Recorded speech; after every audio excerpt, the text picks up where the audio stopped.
গতকালকে বিকালের দিকে শুনতে পেলাম যে এখানে থেকে টিটানাস একটা ভাইরাস সংক্রামিত হয়েছে, কিন্তু বিকেলে সন্ধ্যার পর পরে সকল রোগীকেই ওয়ার্ডে ওয়ার্ডে দিয়ে দিছে, যারা আইসির মধ্যে আছে, যারা লাইফ সাপোর্টে আছে তারা শুধু আছে।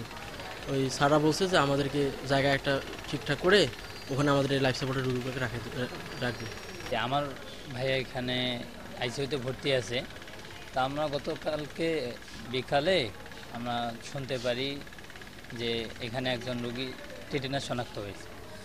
সে গত পরশু রাতে অ্যাডমিট হয়েছিল, সকাল সকালে ওনাকে ট্রান্সফার করে দিয়েছে বুঝতে পেরে। আর তারপরে বাকি যে রোগীগুলো ছিল ওগুলোকে ওয়ার্ডে দিছে। আর আমাদের 3টা রোগী লাইফ সাপোর্টে আছে, ওরা লাইফ সাপোর্টে থাকার কারণে ওয়ার্ডে তো শিফট করা সম্ভব না, এই কারণে আমাদেরকে এখানে লাইফ সাপোর্টে রাখা হয়েছে। আর ডাইরেক্টর স্যার, এখানকার ইনচার্জ স্যার যারা ছিল, ওরা বলছে যে আমাদের লাইফ সাপোর্টের নিচে কোনো ব্যবস্থা করার পর তারপর আইসিইউটা পরিষ্কার করার চিন্তা ভাবনা করতেছি। রোগীরা সাময়িকভাবে ওনাদেরকে অন্যান্য ওয়ার্ডে শিফট করা হয়েছে। আর এইখানে ওইটা অতটা সংক্রমণ নয়, পরিষ্কার পরিচ্ছন্নর কারণে আইসিইউটা কিছুক্ষণ বন্ধ রাখা হয়েছে। আমরা জানতে পারি যে গতকালকার যে আমরা ভাইরাসটার কথা আমরা শুনছিলাম যে টিটেনাস ভাইরাস, আসলে এই ভাইরাসটা আসলে ছোঁয়াচে না। আমরা যে আইসিইউ যে রোগীগুলো ছিল আমরা অলরেডি সেগুলো শিফট করে বিভিন্ন ওয়ার্ডে দিছি। আইসিইউ ক্লিন হয়ে গেলে আমরা রোগীগুলোকে আবার পুনরায় আইসিইউর মধ্যে নিয়ে আসবো।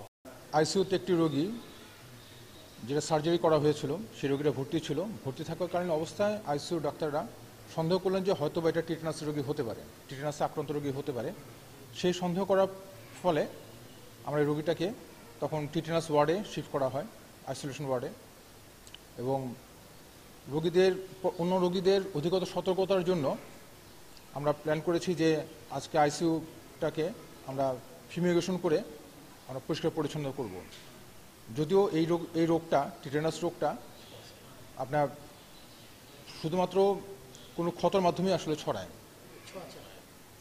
ছোঁয়াচে না, সেজন্য এখানে ভয়ের কিছু নয়। আর আইসিইউতে অন্যান্য রোগী যেগুলো আছে সেগুলো কোনোটা সার্জিক্যাল রোগী ছিল না, সুতরাং আমরা এই ক্ষেত্রে আমরা এই ভয় থেকে অনেকখানি নিশ্চিত থাকতে পারি যে অন্য রোগীর মধ্যে হয়তো ছড়াবে না।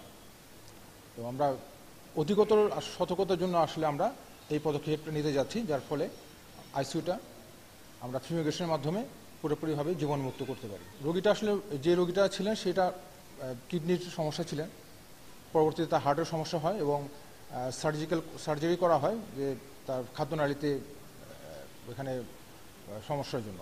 সেই সার্জারি করার পরে পরবর্তীতে এখানে শিফট করে আনা হয়।